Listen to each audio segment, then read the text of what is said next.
How did you put it? Tiny pieces. Hiya,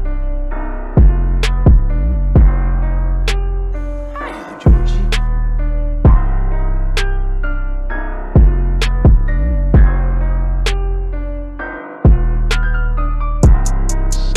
You're looking.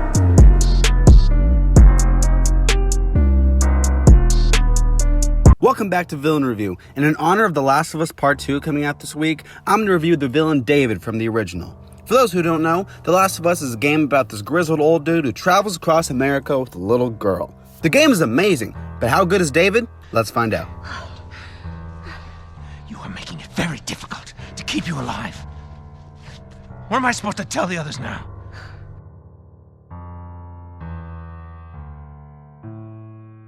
So for those who don't know, The Last of Us takes place in a post-apocalyptic world where fungal zombies run rampant. So when it comes to David, we don't really know much about what he did before the world went down the drain. There's no tragic event that makes him go crazy or anything. He's just a guy who's trying to survive. This is a perfect example of a character who doesn't need a good origin story to have a believable motivation. If it weren't for the fact that he was like a cannibal, there would almost be nothing wrong with him except that he just happens to be on the other side of our heroes. He's just a normal guy who has a community of people who he cares for and needs to look after. Living in the environment he lives in, I imagine it's not easy to find food, and that's probably what made him turn into being a cannibal. He's a believable character, and I know that if the zombie apocalypse did come to fruition, there would definitely be a lot of people like David. And you think we have a choice? Is that it?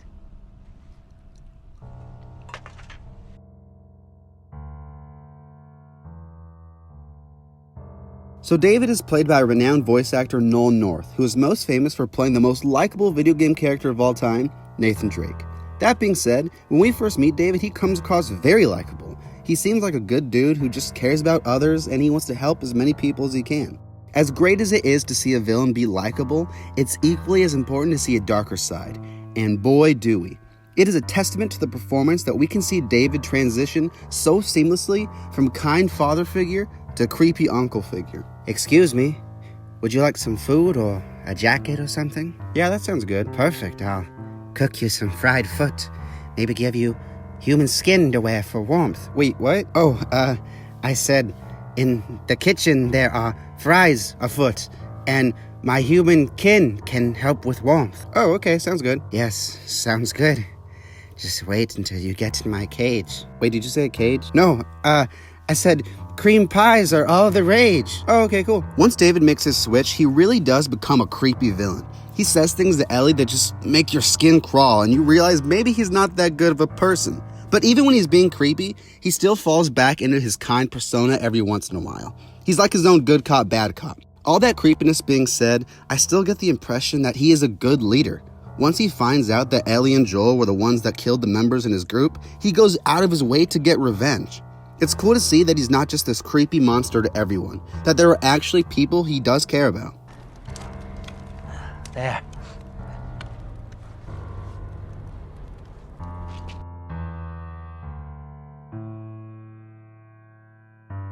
While he's only in the game for a few hours, I think David has some pretty good scenes. The performance and writing are so good that he's enjoyable in pretty much every scene he's in.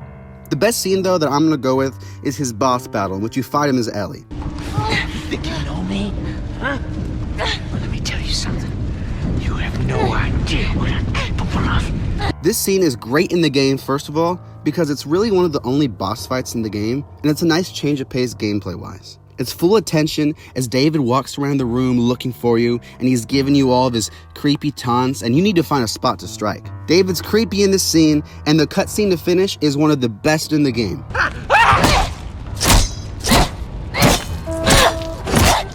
While David isn't a huge part of the game, and Marlene is, you could argue, more of a villain, David is integral to the plot and Ellie's growth as a character. What's your name? Why? Look, I understand it. For a side character who's only in the game for a few levels, David is as good as he could have been. His motivation is easily believable, and it's hard to imagine not anyone in the world falling to this level in an apocalypse. He strikes a nice balance between kind and creepy, and his scenes are always interesting thanks largely to the writing and Nolan North's performance. I'm going to give David an 8.